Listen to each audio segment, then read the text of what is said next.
Hello friends, मेरा नाम है शोभा। मैं आज बात करने वाली हूँ कैनोनिकल टैग के बारे में। बेसिकली कैनोनिकल टैग क्या होता है और क्या इंपॉर्टेंस है आपकी वेबसाइट में कैनोनिकल टैग का, और कैसे आप कैनोनिकल टैग को यूज़ करके अपने एसईओ को इम्प्रूव कर सकते हैं। इन सभी टॉपिक को हम कवर करेंगे, इसलिए हमारे वीडियो में ज़रूर बने रहिएगा। आपके वेबसाइट में किसी दो वेब पेज पे सिमिलर कंटेंट आपने अगर दे रखा हुआ है तो उसको एक नेविगेट करने के लिए, आप हिंट देने के लिए गूगल को आप कैनोनिकल टैग का यूज़ करते हैं। एग्जांपल समझ लीजिए कि सिमिलर आपका कंटेंट किसी दूसरे वेब पेज में भी आपने मेंशन कर रखा हुआ है, तो आप गूगल को एक हिंट देते हैं कि ये दोनों कंटेंट सिमिलर है, डुप्लीकेट समझ के वो कंफ्यूज नहीं हो। इसलिए आप एक गूगल को नेविगेट करते हैं कि आपके जो कैनोनिकल टैग में जो भी आपका यूआरएल वेब पेज का दिया गया है, ये आपका मेन कंटेंट है, इसी को आप इंडेक्स कीजिए। इससे आपको ये बेनिफिट मिल जाता है कि अगर आप कैनोनिकल टैग देते हैं, अगर आप वेब पेज में अपना सिमिलर कंटेंट भी अगर लिखते हैं, नियर अबाउट आप डुप्लीकेट कंटेंट भी अगर लिखते हैं, तो गूगल कंफ्यूज नहीं होता और आपके कंटेंट को डुप्लीकेट समझ के आपके रैंकिंग को डाउन नहीं करते। इसलिए हम कंप्यूटर के स्क्रीन पे चलते हैं और देखते हैं कैसे हम इसको कर सकते हैं। अभी आप हमारे कंप्यूटर स्क्रीन पे देख रहे हैं, एक तरह से सिंटेक्स कोड होता है जिसको कि हम हेडर सेक्शन में लिखते हैं। ठीक है, हमारा जो भी वेब पेज होता है उसको हम हेडर सेक्शन में कैनोनिकल टैग लिखते हैं। अब देखते हैं कैसे हम लिखते हैं। ठीक है, यहाँ पे देख रहे हैं कि एक ब्रैकेट ओपन हो रहा है, link RL equal two comma के अंदर आप कैनोनिकल लिखेंगे। ठीक है, ये कैनोनिकल जो टैग है उसको यहाँ पर हमने मेंशन कर दिया। HRF में हमारा ये URL हो गया। ठीक है, ये हमारा URL हो गया। जिस भी पेज को हम यहाँ पे मेन हम इंडेक्स कराना चाहते हैं, उस पेज का हम URL दूसरे पेज पे हम दे देंगे। ठीक है, इस तरह से आप ये कंप्लीट, फिर इसको हम क्लोज़ कर देंगे।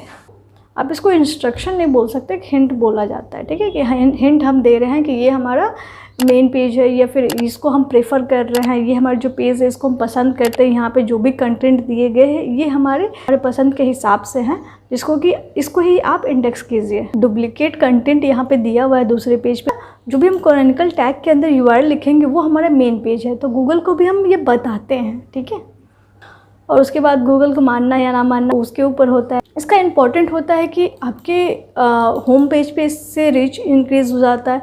ठीक है, गूगल में आपका कोई भी रीराइटिंग कंटेंट या डुप्लीकेट कंटेंट का प्रॉब्लम इशू नहीं आता है। या फिर कभी कभी क्या होता है कि आपका HTTP या फिर HTTPS या फिर HTTP या फिर www में आपका जब भी URL अगर चेंज होता है, ठीक है, जैसे कि यहाँ पे आप कभी भी यहाँ पे www. आपका डोमेन नेम, ठीक है, ये इस तरह से रहता है, तो उसको भी वो अलग समझता है। ठीक है, कभी कभी इस तरह से रहता है, या फिर कभी कभी आप बोल लीजिए कि कभी कभी आप इस तरह से लिख देते हैं। ठीक है, सॉरी, ये इस तरह से भी हम लिख के एंटर कर सकते हैं, तो वो एंटर हमारा URL पे ही जाएगा। ठीक है, तो कभी कभी ऐसा भी होता है कि आपके URL को इस तरह से भी कोई यूज़ कर सकता है। ठीक है, ठीक है, इस तरह से भी वो एंटर कर सकता है। तो बेसिकली हमारे ये जो तीनों का मतलब हुआ, ये कैनोनिकल टैग यूज़ करके हम ये बताते हैं कि तीनों का जो URL है, गूगल की नज़र में तीनों URL अलग अलग है, लेकिन बेसिकली जो कॉमन मैन है, ह्यूमन बीइंग है, वो इसको सेम समझते हैं, लेकिन गूगल का जो क्रॉलर है वो तीनों को डिफरेंट समझता है। तो इसलिए कैनोनिकल टैग देने का मतलब भी हमारा यही होता है कि गूगल को हम अंडरस्टैंड करवा सके, बेसिकली गूगल को हम हिंट दे सके ये जो तीनों URL है वो हमारा सेम ही है। बेसिकली कभी कभी हमारा होता है कि हमारे दो डोमेन होते हैं। ठीक है, हमारे दोनों पे डोमेन पे आपका कभी कभी सेम कंटेंट हो जाता है, वेबसाइट को दूसरे डोमेन पे आपने कॉपी कर दिया।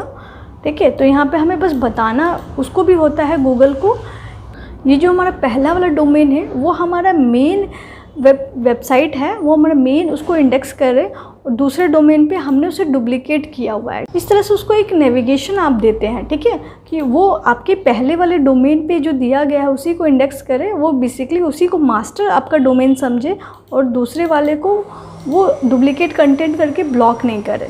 अगर आपको ये वीडियो अच्छा लगा तो प्लीज़ ज़रूर लाइक कीजिएगा। आपने हमारे चैनल को अगर सब्सक्राइब नहीं किया है तो प्लीज़ ज़रूर सब्सक्राइब कर ले, और बेल के भी आइकन को प्रेस कर दे ताकि वीडियो के सारे नोटिफिकेशन आपको मिलते रहे। Thank you so much.